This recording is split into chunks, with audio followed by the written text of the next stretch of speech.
Good morning, race fans. Welcome to another edition of Formula One is finally back. Let's go! And with it, so are my reviews for the season. So this weekend we had the Formula One 2026 Australian Grand Prix. And needless to say, with this being the first race ever of the new regulations, the expectations were extremely high, or extremely low for some. So in the end, did it turn out to be any good? In my opinion, the short answer is sometimes. The long answer is, well, that's just what this video is, isn't it? So let's review everything that happened in Australia here at the Race Day Cafe. By the way, this was a gift from my brother. Shout out to him. Now I have an F1 themed mug more properly. So I usually start these videos with a recap of all the news that happened leading up to the race. But I feel like in this case, that's just the entire off-season, and we do not have time to get into 3 months of drama. But we should talk about the bombshell that Adrian Newey dropped in an Aston Martin press conference on Thursday, where he said that he thought the drivers would last 25 laps tops before they'd have to retire. Lance Stroll said 15, by the way, because that Honda engine is so busted that it sends vibrations to the driver's hands, causing them permanent nervous damage. I swear that team's just speed running Alonso's retirement at this point. Anyways, practice was pretty fun overall, not least because the first practice of the year is usually the most fun one to watch, but also because literally not 2 minutes into FP1, Oscar Piastri's engine lost power and left him stranded. And then after that, in every session, several drivers lost power or crashed out of the session. So yeah, it was pure chaos, basically. Then we got to qualifying, and that was a wild ride. Carlos Sainz and Lance Stroll had issues in FP3, so they had to sit quali out. And then about halfway through Q1, Max Verstappen put the car into the wall. Yeah, the Max Verstappen. It was such an unusual error for him that I still don't know what the hell happened, honestly. But at least he was taken back to the paddock in a motorcycle, which was pretty fucking cool, actually. Also, somehow, Alonso almost held on to P14 until he was eliminated by Franco Colapinto. So basically, even with 2 cars already out of the game, Aston Martin can't get out of Q1.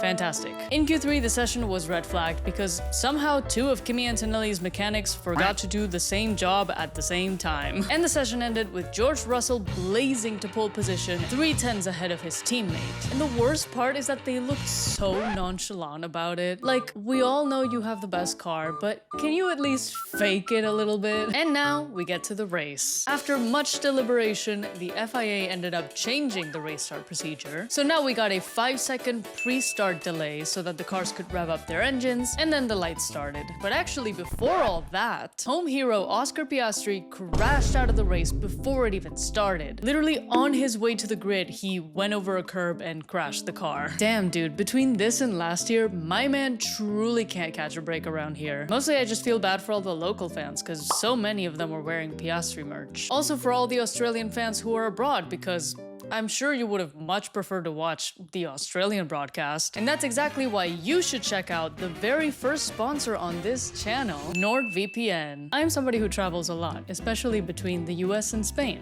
which is where I'm from. Viva España. And I use NordVPN all the time to be able to watch Formula One from the different platforms that I'm subscribed to in each country. For example, if I feel nostalgic about Antonio Lobato glazing Fernando Alonso every 5 seconds, or asking me, ¿Quieres saber cuánto vale tu coche? I can quickly open up NordVPN, connect to a Spanish network, and bam, I'm watching the Spanish broadcast. It's an absolute walk in the park. So if you're also someone who's always on the move, you should download NordVPN to quickly and securely access the subscriptions you have back home. Not just broadcasts, but also articles and publications, so you can stay informed of all things Formula One. And trust me, this year, you're gonna wanna stay informed. And on top of all that, NordVPN is also the fastest VPN in the world, and it lets you add as many as 10 devices per account, so you can use it across all your devices or share it with friends and family. So what are you waiting for? Download NordVPN using the link in my description, nordvpn.com/racedaycafe, to get 4 months extra on a 2-year plan. And if you're not convinced, Nord has a 30-day money-back guarantee, although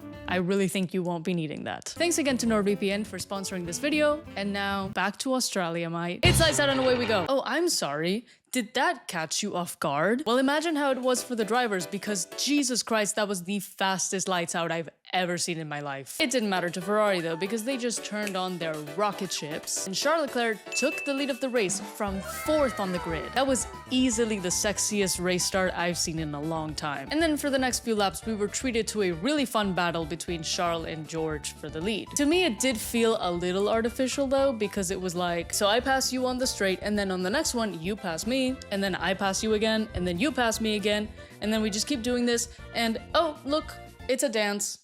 We have a dance move going on.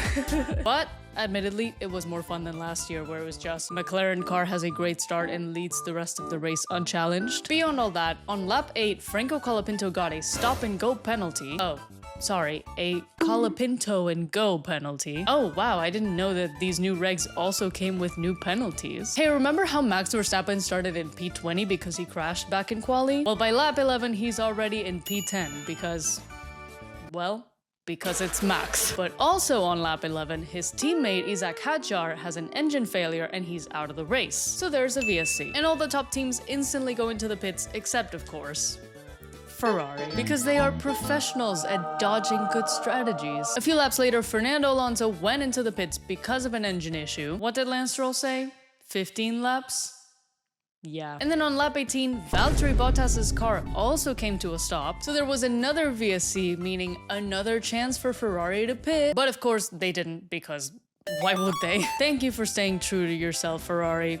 Never change. Actually, please do. Please do change. On lap 25, Pierre Gasly and Esteban Ocon get investigated for hitting each other while Gasly tried to overtake Ocon. And then Checo Perez and Liam Lawson nearly made contact as well. You know, these new regs may be very different and confusing, but it's good to know that some things truly never change. Eventually, because the Ferraris didn't pit, Russell and Antonelli retook P1 and P2, and then Perez's Cadillac started dropping some pieces onto the track, because that car is literally held together by Elmer's glue and a prayer. So then there's a third VSC, and then after that, basically nothing happens. There's a battle for 5th place between Norris and Verstappen, but Verstappen just can't seem to be able to charge his battery enough, so he just gets stuck and eventually gives up. Also, there's a battle between Gasly, Ocon, and Bortoleto, which I think is the first time they showed the Audi in the entire race. And then there's the Aston Martins. Remember how Alonso stopped earlier because of an engine issue? Well, I guess they sort of fixed the issue, so Alonso came back out to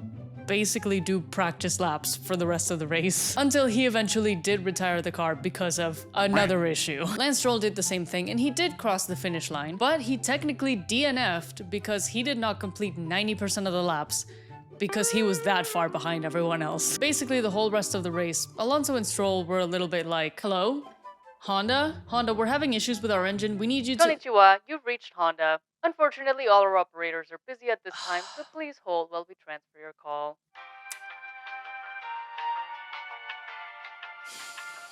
Anyway, Lewis Hamilton did try to catch Leclerc at the end, but he didn't have enough time. So, George Russell becomes the first winner of 2026, followed by Kimi Antonelli and Charles Leclerc. Honestly, the fact that no one batted an eye at Kimi being on the podium is so telling of the state of affairs this year. I fear he may be about to become the new Invisible Man. Alright, so that was the race. Now let's get into my ratings for the week, or as I call them, my superlatives. This weekend's ace of the race was Max Verstappen. In these unprecedented new times, it's good to know we can always count on Max Verstappen to deliver some banger racing. He started the race in P20 and ended up climbing up 14 places to finish in P6. Even if he couldn't overtake Norris at the end, he still did an impressive job. And the worst part is, because it's Max Verstappen, it didn't even seem that impressive. Like, this man has spoiled us so many times with amazing recovery races like this one that it just feels like the norm now. So yeah, excellent recovery, and I'm excited to see what he can do with a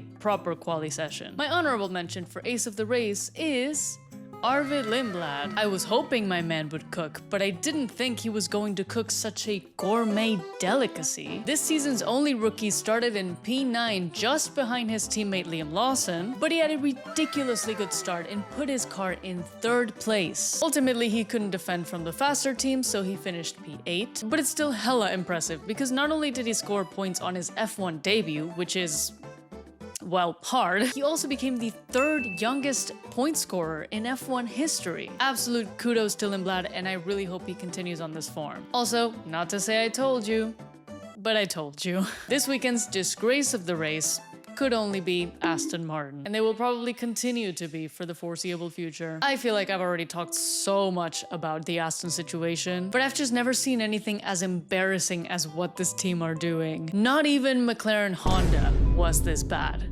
I said what I said. At least the McLaren didn't have to worry about whether they would qualify. I'm not going to go over the details again, but Aston Martin's performance is easily going to go down as one of the most embarrassing team failures in F1 history. My honorable mention for disgrace of the race goes to Alpine. I think they deserve a call out for causing that stop and go against Franco Colapinto, because it was a team error, not a driver error. Apparently the team touched Franco's car seconds before the formation lap, which is a super no-no, and it just sucks that my boy had to pay for that. Screw you, Alpine. They could never make me like you. This weekend's strategy disaster class obviously goes to Ferrari for not pitting during that VSC. Although personally, I'm not too sure it would have made that much of a difference, because I think eventually Mercedes would have caught up anyway. But at least they definitely would have had, you know, a chance. Honestly, the way things are going, it's gonna be interesting to see Ferrari having a great car, but also being themselves, you know? Kind of like McLaren last year, but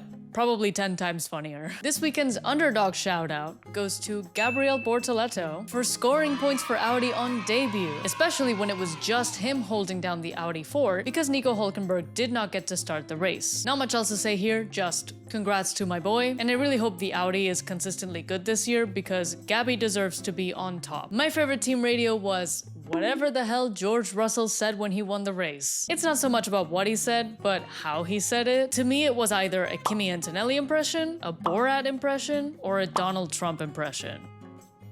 Or all three. For the best moment of the weekend, personally, I think just the fact that Formula 1 is back. Because I don't know about you, but I feel like preseason lasted years. I think despite all the complaints that I might have about the new regs, I'm just happy to see car go vroom again, you know? The worst moment of the weekend for me was probably Piastri crashing out before the race. I always find it sad when a driver doesn't get to race at home, but especially after what happened to Piastri last year in Melbourne, I was really hoping that he might have better luck this year. But no, the Australian curse decided to drag him to the 9th circle of hell, I guess. What a way to debut the Piastri grandstand.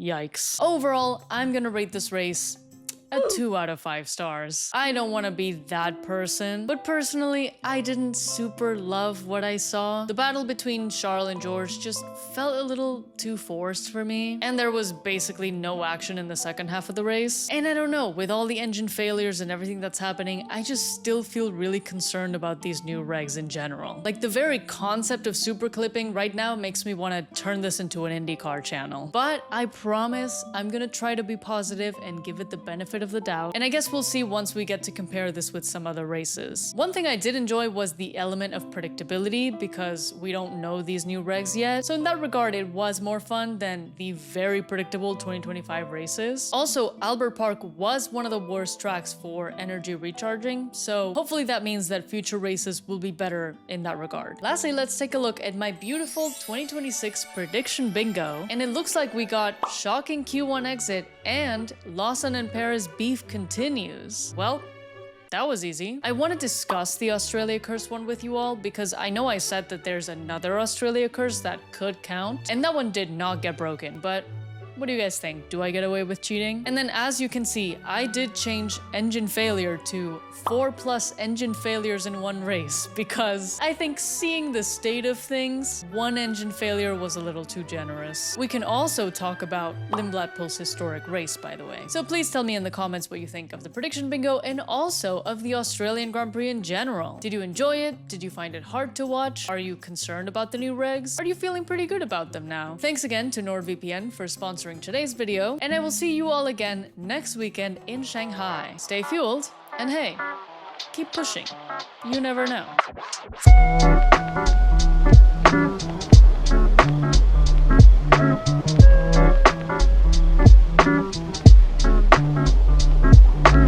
So I did not end up doing Aston Martin green, but I did do, bam, Mercedes silver arrows situation. I'm not particularly rooting for Mercedes, but I just thought it looked pretty cool.